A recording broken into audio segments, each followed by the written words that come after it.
Muy buenos días. Estamos en el día jueves y nuestra lectura hoy se encuentra en Génesis capítulo 12, versículos 6 al 9, donde dice que Abraham pasó por aquella tierra hasta el lugar de Siquem, hasta el valle de Moré, y el cananeo estaba entonces en la tierra, así que no estaba desocupada, sino que la tierra que Dios le había prometido a Abraham estaba ocupada por otros. Y edificó allí, y se apareció Jehová a Abraham y le dijo, a tu descendencia daré esta tierra. Y edificó allí un altar a Jehová, quien se le había aparecido.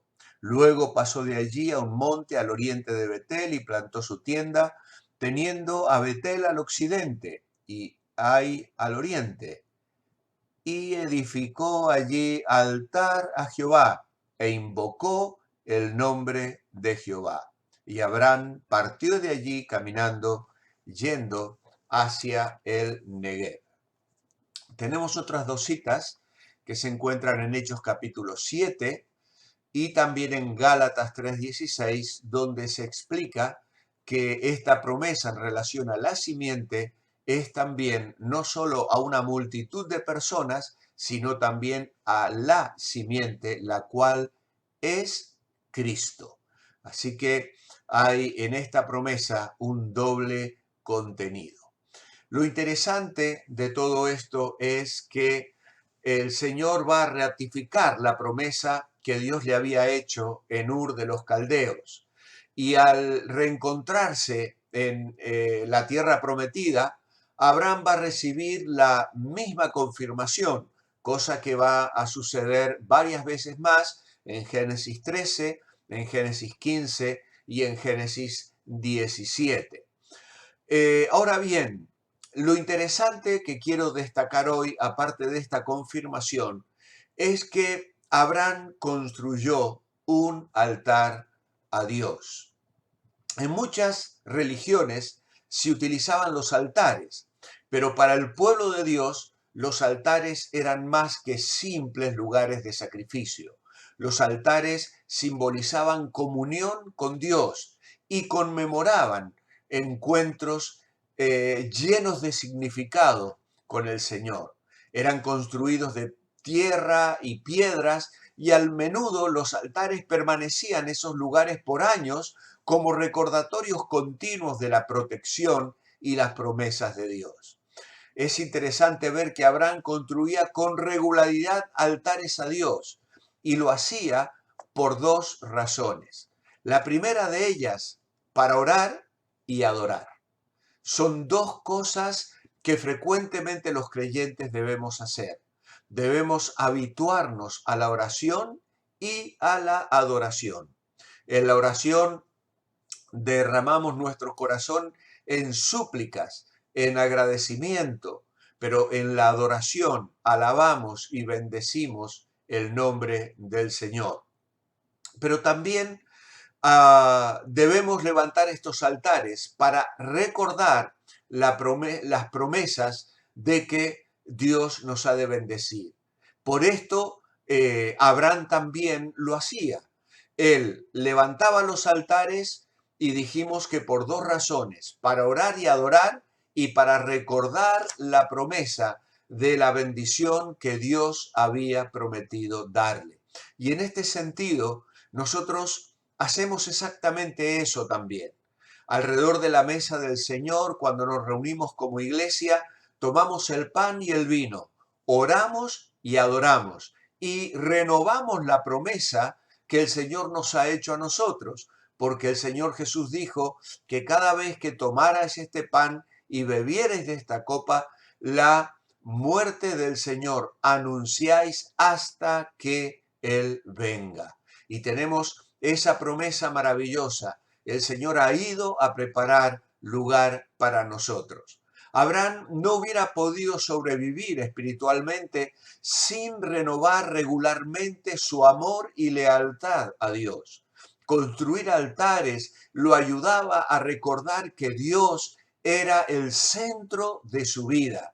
Y esto es lo que acontece con nosotros también. La adoración frecuentemente nos ayuda a recordar lo que Dios es y lo que Dios desea y nos motiva a obedecerle. Es sumamente interesante prestar atención a la Biblia en relación a la adoración, porque la Biblia en realidad no la define. Habla de la adoración, explica cómo se debe llevar a cabo.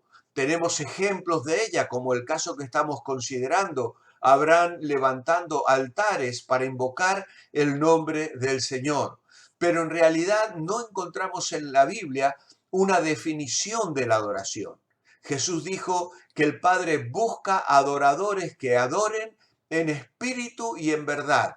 Y ahí ya tenemos algunos elementos esenciales de la adoración, pero no encontramos una definición gráfica de la adoración como no encontramos una definición de la gracia. Son doctrinas que para estudiarlas debemos considerar diversos pasajes bíblicos y de esta forma llegar a una conclusión que nos permita tener una idea más o menos clara de lo que significa. Por eso a mí me ha gustado enumerar una serie de definiciones sobre la adoración y quiero compartir algunas de ellas con vosotros esta mañana. Por ejemplo, Riley dice, la adoración es el servicio generado por la reverencia y la sumisión a Dios, quien es totalmente digno. Esta es una hermosa definición.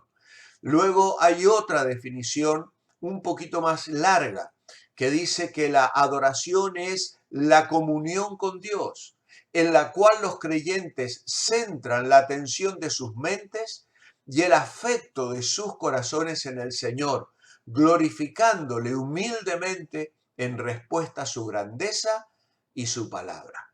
Aquí vemos también una definición con mucho contenido porque verdaderamente hay adoración cuando hay conocimiento, cuando hay una visión de la gloria de Dios, cuando hay meditación en su palabra. Si nosotros somos personas que solo tocamos la Biblia con la punta de los dedos, si la pasamos por encima, en realidad nunca vamos a saber lo que es la verdadera adoración. ¿Por qué? Porque para adorar tenemos que tener comunión con Dios y la comunión con Dios viene cuando profundizamos en su persona y en su persona profundizamos cuando entramos en su palabra, en la meditación, la lectura, el conocimiento de la palabra de Dios. Y finalmente, una interesante definición de adoración es la de Piper, que dice, adorar solo es obedecer el mandamiento de Dios de deleitarnos en Él. ¿Y cómo vamos a deleitarnos en Él si no le conocemos, si no abrimos la Biblia, si no experimentamos su presencia, si Dios no forma parte de la realidad cotidiana de nuestra vida, si no aprendemos a descubrir los detalles de la presencia de Dios en nuestra vida diaria, en nuestra vida cotidiana? Dios se manifiesta, Dios nos habla a través de las personas, a través de las circunstancias, pero sobre todo, por cierto, a través de su palabra, en la cual todos debemos meditar y en la cual tenemos que crecer.